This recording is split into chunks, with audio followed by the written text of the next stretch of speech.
Hey there, everybody. Thanks for joining me for another one-man review. Today I'll be taking a look at the first volume of Emil Ferris's My Favorite Thing is Monsters from Fantagraphics. I have not read this book in a long time since it came out. I remember I was able to get a copy from the library. But Volume 2 is finally coming out. I don't know what happened. I feel like when Volume 1 came out, Fantagraphics had plans to release Volume 2 within a year or two. And if I remember correct, also this came out in 2017, 2018-ish. And so we're finally getting the second volume of this story. I think the conclusion to this story now, so I figured it would be a good time to get myself a copy. I pre-ordered the volume 2 in the Fanabucks sale, and then I turned around and used my extra my free books basically to get this book. So jumping back into this after a while, I remember the hype on this book just being off the charts and being really excited about it. My impression of it the first time I read it was that I don't remember liking the story very much, but I remember liking the art a lot, and was pleasantly surprised coming back to this that it's quite a bit more interesting of a book to me now than it was then. Maybe I just wasn't in the right mood for it or something. I don't know. Maybe I was just being, because the hype or something. I was like I was overhyped about the book, and then I was like, it's not, you know. But anyways, really enjoyed it on this read. So very excited for volume 2. And it really, like, it's been so long since I've read it. There was a lot of new things to find in it. The book is pretty much about Karen Reyes, this gal here who envisions herself as a monster. She's obviously a lesbian who hasn't told anyone yet, and so she feels like an outsider and identifies with monsters and doesn't understand normal people and all of that stuff, and so sees herself as a monster. And then you could see by the design of the book, if you haven't read this book before, that it was, I don't know if this was actually all drawn in a notebook like this or if it was digitally composted after the fact to look like it. I'm a bit suspicious that it was composted after the fact, just because the like density and width of the ballpoint pen drawings changes. We have some where the lines are quite a bit bigger and some where they get really thin, where it looks like this was drawn larger and shrunk down digitally. But I could be wrong. You can get a lot of line weight change out of ballpoint pens, and you could be switching different types of pens as well. So I'm not quite sure, but this is all supposedly drawings and writing that are being made by Karen in her notebook. Now, I find that a little bit hard to believe because Karen is supposed to be 10, so she's a very eloquent writer and a pretty phenomenal artist for a 10-year-old.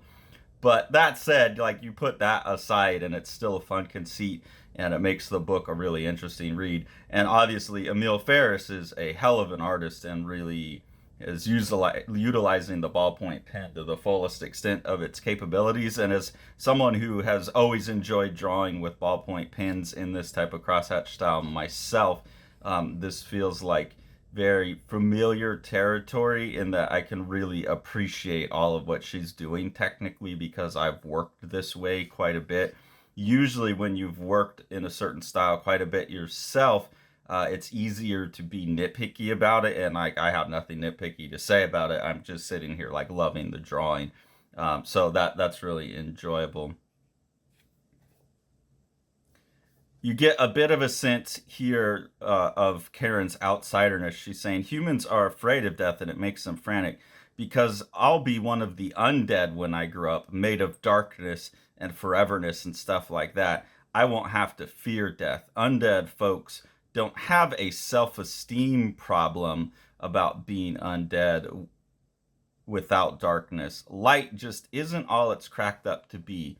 If you've ever stood and waited in the fluorescent glare of Goldblatt's basement while your mom and a ton of other ladies tear through stuff like dented coffee pots and misspelled day of the week panty sets, then you've seen firsthand the way light just shows how sweaty and messed up human life really is. So we're really early in the book, and we're getting a very clear picture of Karen Reyes's outlook on life. That the light, what everyone accepts as normal, has a lot of darkness in it.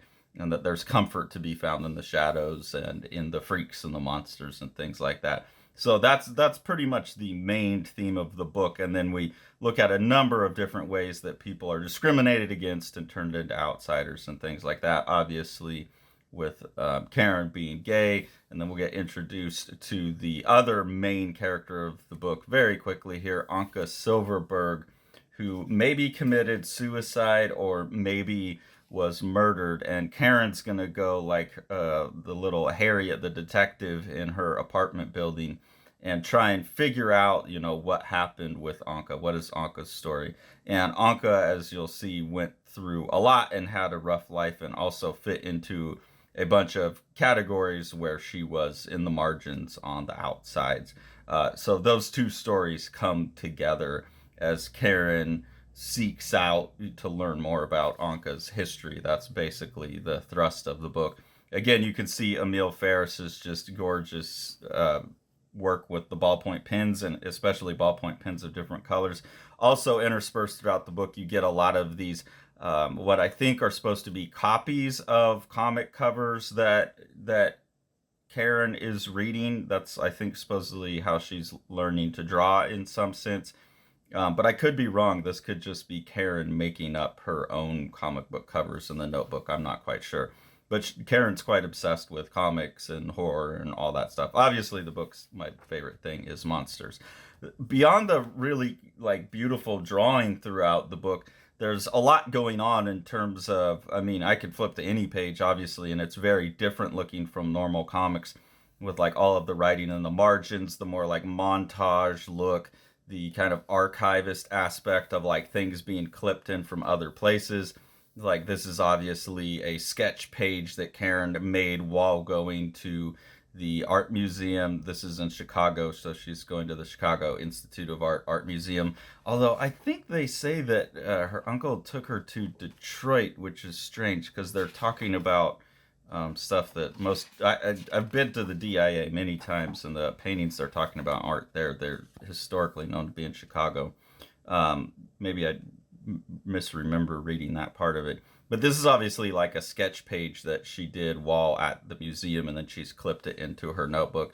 And then you also get this really, really cool formalism here where you have this giant word balloon that Karen's carrying around, that's all of people's nasty responses to her, calling her the cootie girl. She accidentally stepped on the step at school that's the cootie step, and so she's not cool.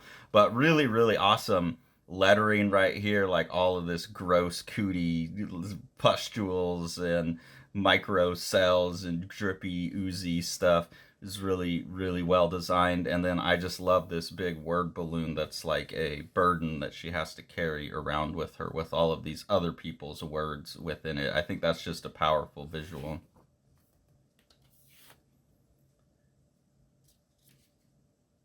Karen's brother Dees factors into the story pretty heavily as well. This is the first time you're introduced to him. This is one of the best examples of what Emil Ferris is doing with the color ballpoint pens. The look of a flesh tone that she's getting out of what's got to be just a red and a blue and maybe some yellow in there, but mostly just mixing the red and the blue, it looks like. Just beautiful, beautiful drawing there. And the way that Emil Ferris will go in and out of the looser, scratchier, more cartoony style to the more realistic thing is really, really fascinating and always compositionally well done throughout the book. Another little formal trick that Ferris plays many, many, many times throughout the book is to use the holes in the notebook as the mouth of something, or anything that's a circle could get put on there. I particularly like this one where she has the compass on the hole, because my first snap reaction to that out of the corner of my eye and my periphery as I'm looking at all this stuff is this is drawn so well that I thought it was combined with the actual photographic 3D effect of the hole. I thought at first that this was a cutout collaged in picture of one of these compasses. I thought it was weird because there wasn't much collage anywhere else other than cutting and pasting in other drawings that were done elsewhere. but no photographically collaged elements. But then I took a closer look and okay, she was drawing on the whole, and that gave it that photographic kind of punch to the rest of the drawing. So always really clever about taking advantage of that.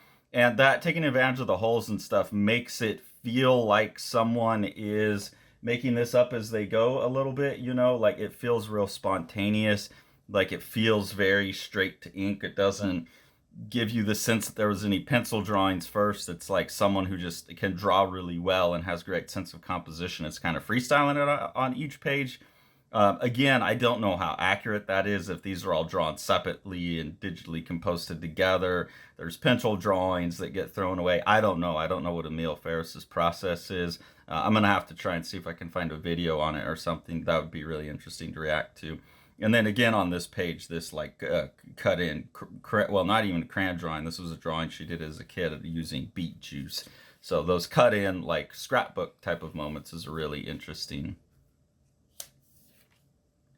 There's a discussion about sacred geometry in art as well that her brother Dees tells to Karen, talking about starting with a point and expanding it into a line, so kind of entering one dimension, and then those two things rotating around each other and creating a circle. This creates a shape here that in the book they call the vesica piscis. Yeah, the vesica piscis. This is basically the intersection of two circles, like the Venn diagram part. You can see that makes like a triangle, and so you get like all the sacred geometry spilling out from that. I've always known this shape is called the mandorla. I had to look it up, but that's just another name for it. And you see how this mandorla shape in geometry goes on to make a lot of patterns and undergrids a lot of what's going on in art and architecture, classical art and architecture. So very important set of geometric shapes and things. The mandorla or the viscous piscis is particularly interesting to me because I had a painting with this shape in it once, and I had like a male character in there because I was talking about logic and reason and archetypes and stuff like that, and he has a chessboard in front of him and everything. And when I was in grad school and that painting was being critiqued, I got accused of putting a patriarch inside of a mirror vagina, controlling a woman from the inside. I mean, this shape does have associations with the vagina, but, birth and all of that, but it's also like an eye on its side. So fun to see that in this book because that's a shape that I've explored, and that this becomes kind of like a theme for Karen throughout the book is interesting. You get to know more about Karen and her sexual preferences when you get to meet Missy, who's her like first crush, basically, this other girl that she's friends with, and they're having a discussion about like sexual interests actually, and Karen's obviously like, if they love each other, why couldn't two girls be in love? And that's obviously not well received by Missy and her parents. Missy gets replaced in Karen's life by Sandy. At first, the assumption is that Sandy's just another like little homeless girl that she kind of adopts and becomes friends with. But as the book goes on, it starts to seem like Sandy might be an imaginary friend or a hallucination of sorts that Karen has, but I'm not sure. I don't think that's fully resolved in this book, so we'll see in volume 2.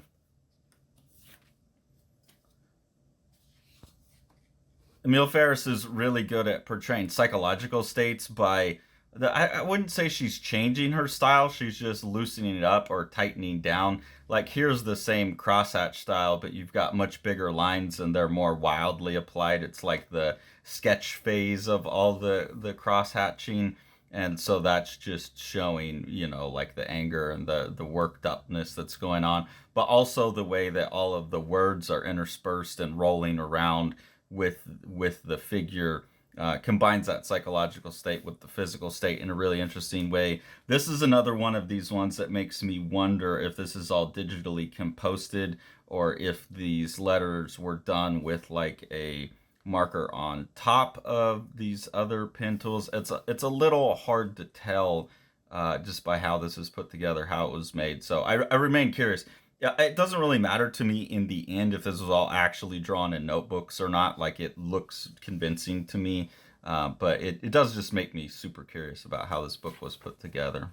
Karen has now been investigating for a while Anka Silversberg's suicide slash murder. She encounters somebody who gives her some magic brownies. These hippie kids in the neighborhood give her some magic brownies.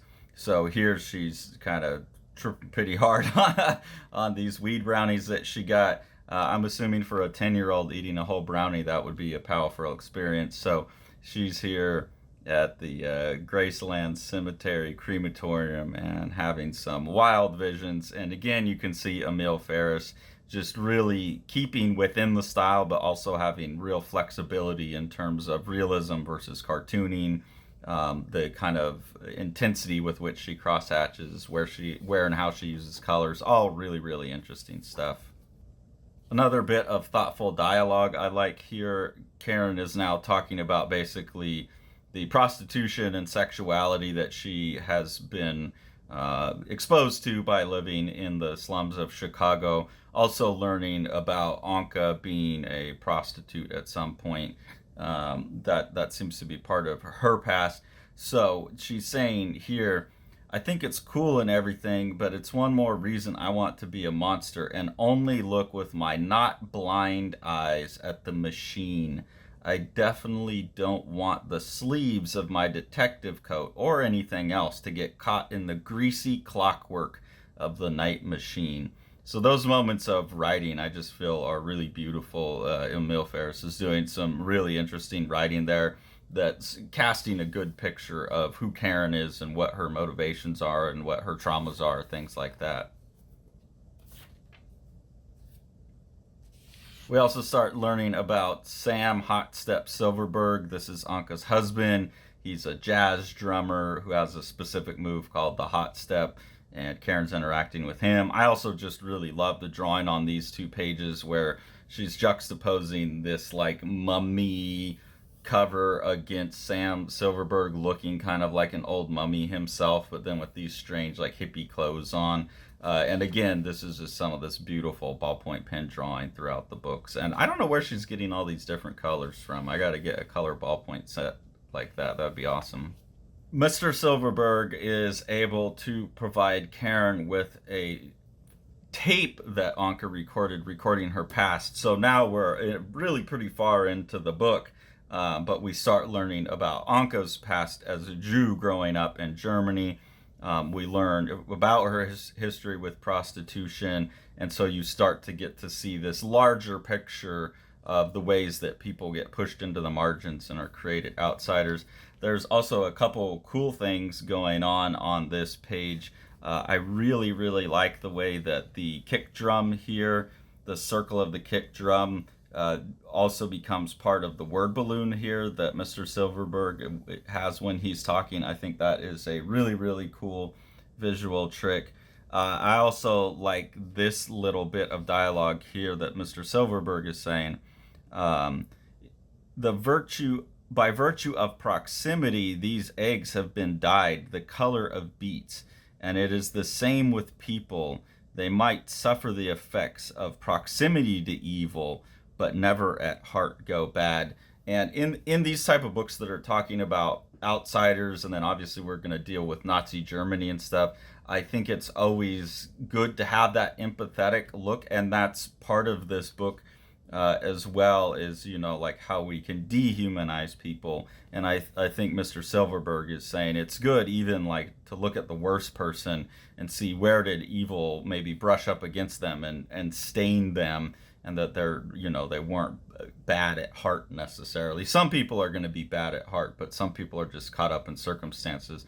In this case, he's particularly applying it to Anka when he's talking about, you know, her getting involved in prostitution and stuff, that she grew up in an environment where she was doing things that people would consider immoral, but she's just doing them, you know, out of pure need for survival. But that message, I think, is getting extended to the totality of the book pretty obviously. So as we get into Anka's story, we visit Germany post-World War I. You get this very big spread here that looks a lot like a lot of the social realist art, I guess is what you would call it, maybe, that was going on in Germany post World War One.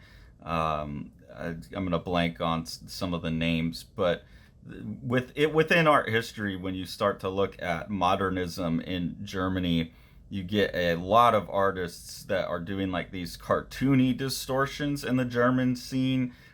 Everyone's looking very gross. Everyone's looking very depressed. I remember being in Berlin and going to the Museum of Modern Art that they have there. I forget what it was called, and walking through the rooms that accounted for the artwork that was being made, like up to and then after World War One, prior to World War Two.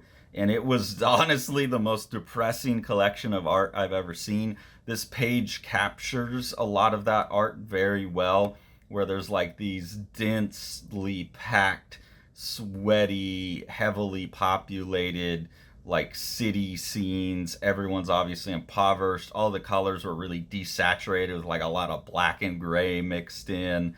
There was just so much of that type of art there. And I remember sitting there looking at it like, God damn, like someone should have seen that something bad was coming. Like the artists are, kind of tapped into the zeitgeist of a culture and represent the psyche of a culture pretty well usually.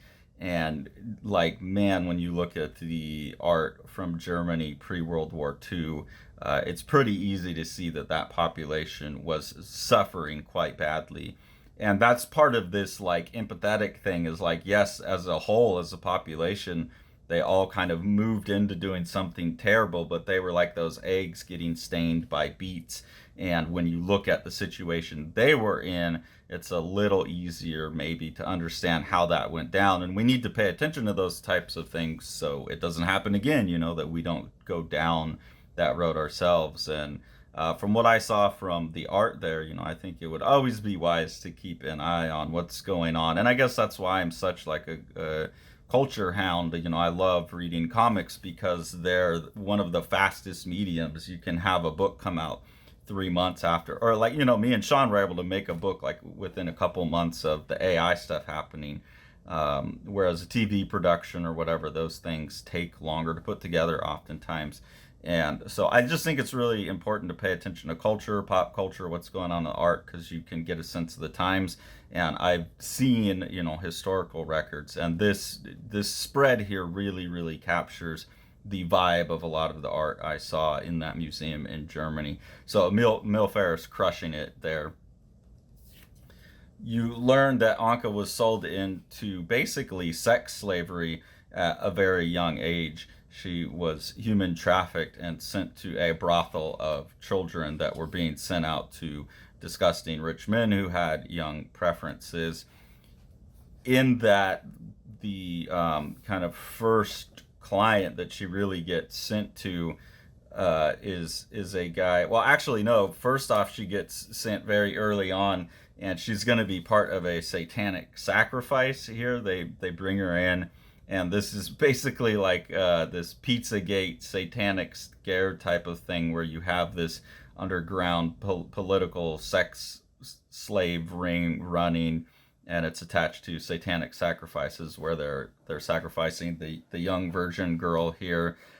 She has someone who also works in the brothel who kind of knows what's up and has gained an affinity for Anka, and so is going to come in and save her from this. Then she goes and runs back to a client that she had worked for that didn't have a sexual relationship with her. He just liked to have like a dom sub relationship with these young girls, where he would pretend to be the father, like spanking them and stuff like that, and then would go pleasure himself.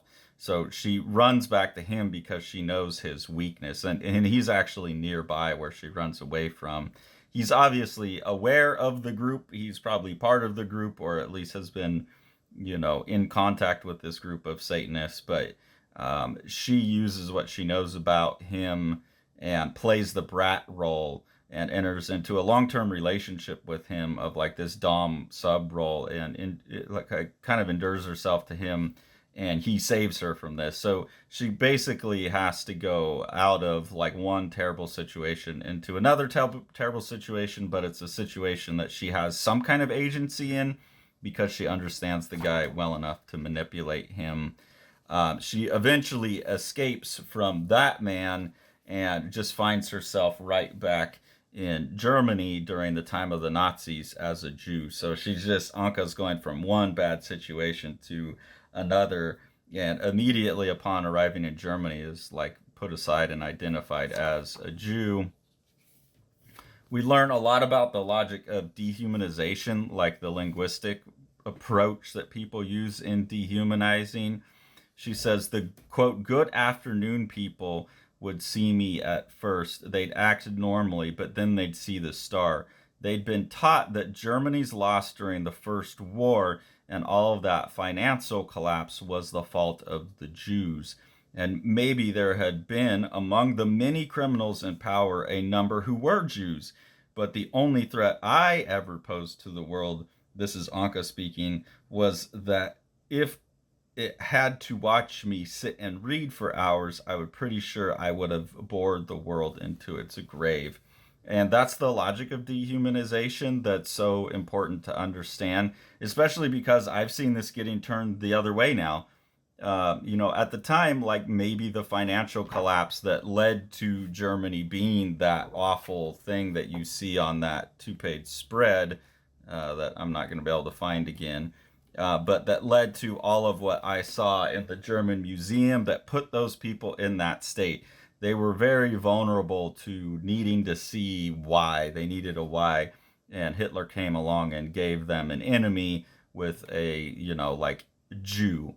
That it's not these few rich people who just happen to be Jews who did it, but it's the Jews. And I've seen that kind of logic used a lot in other cases. Like you have a lot of people whose political opinion these days is unpopular, and they get called a fascist or a Nazi when really they're not that. They're just espousing some principle that that people don't like. And even the like punch a Nazi thing, I remember as a Jew myself being pretty horrified that even though there were people who were outright claiming to be, a white supremacist or whatever, I don't know enough about it, but the like punch a Nazi thing, that to me sounded like the same logic here. It's not a human, it's a Nazi. It's not a human, it's a Jew.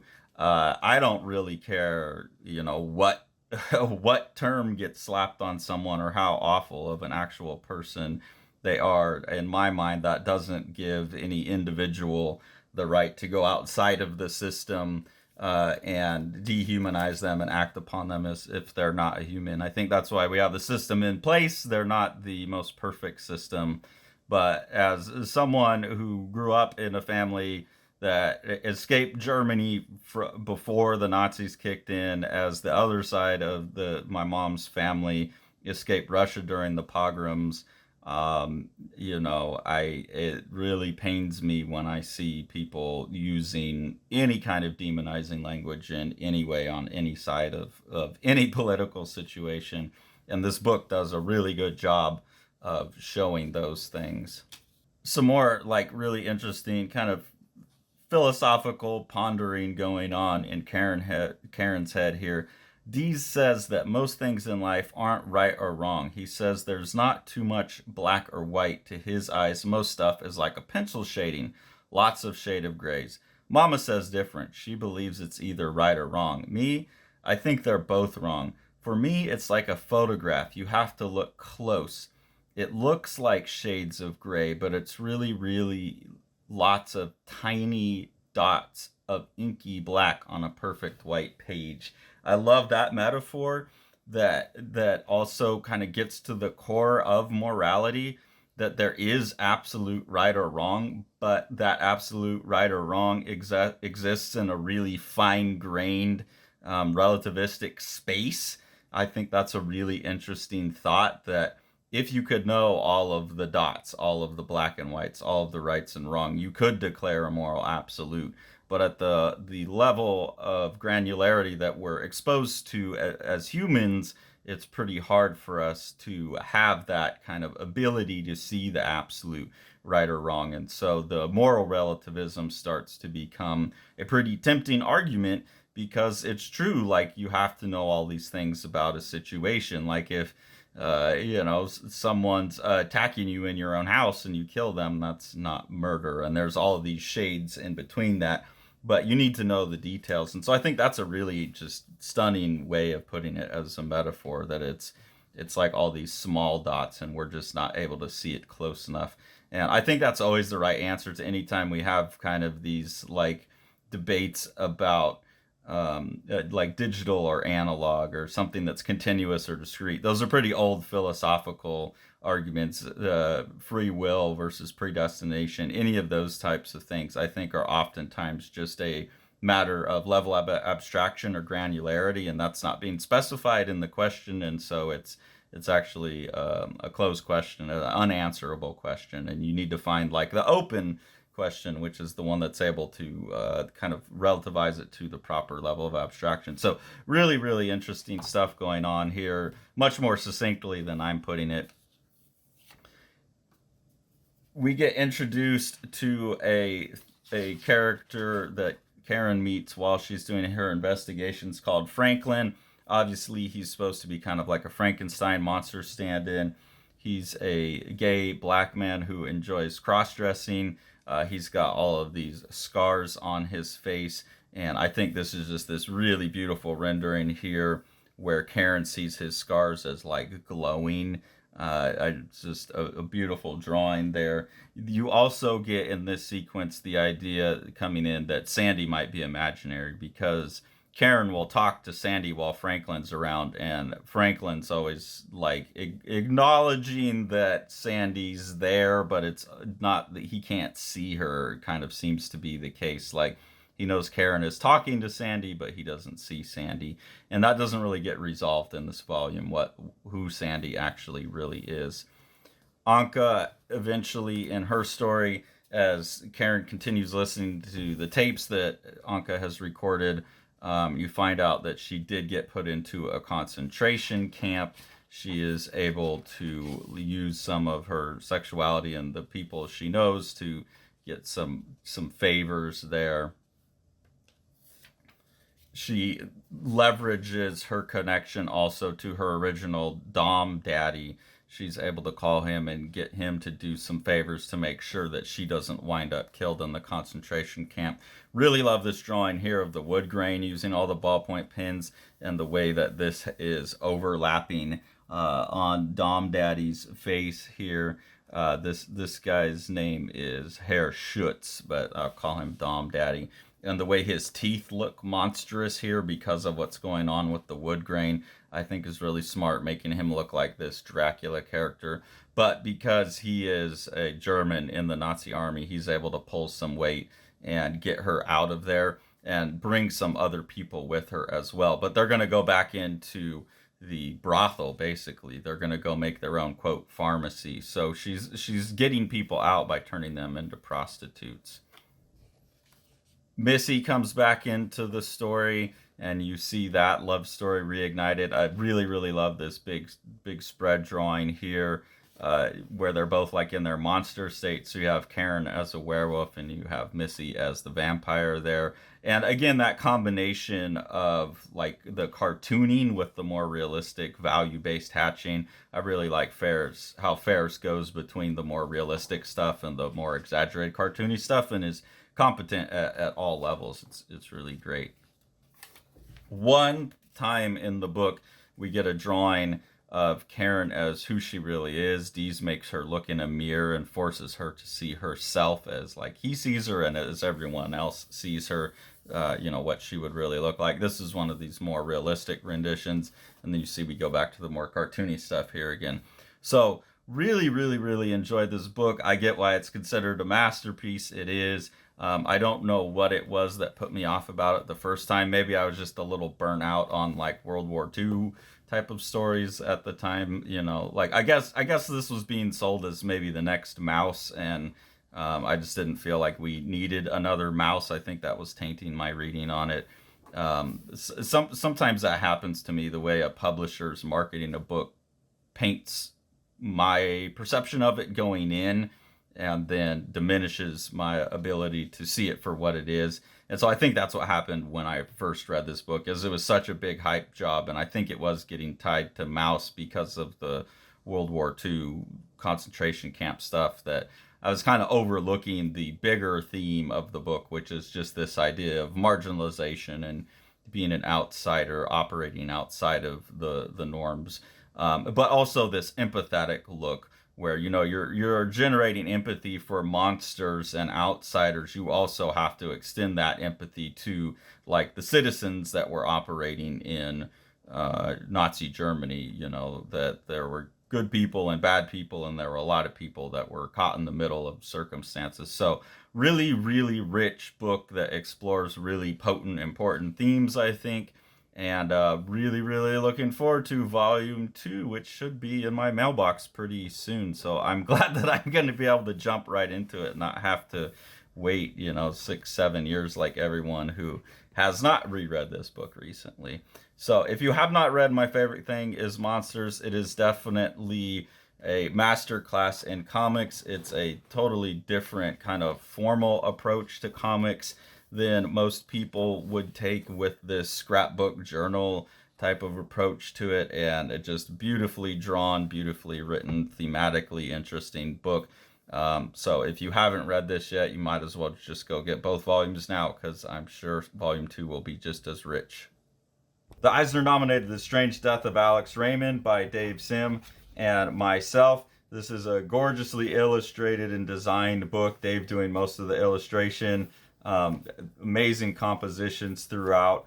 What Dave is doing is he's recording his obsession with the death of master cartoonist Alex Raymond behind the wheel of Stan Drake's car when they got into a car crash. The best description of the book that I've heard is that it's like understanding comics with pages like this, mixed with something like From Hell, when you get into the theories about, you know, what actually happened with the car crash. And then with Sean on production, it's just one of the most gorgeously printed books you could get a hold of.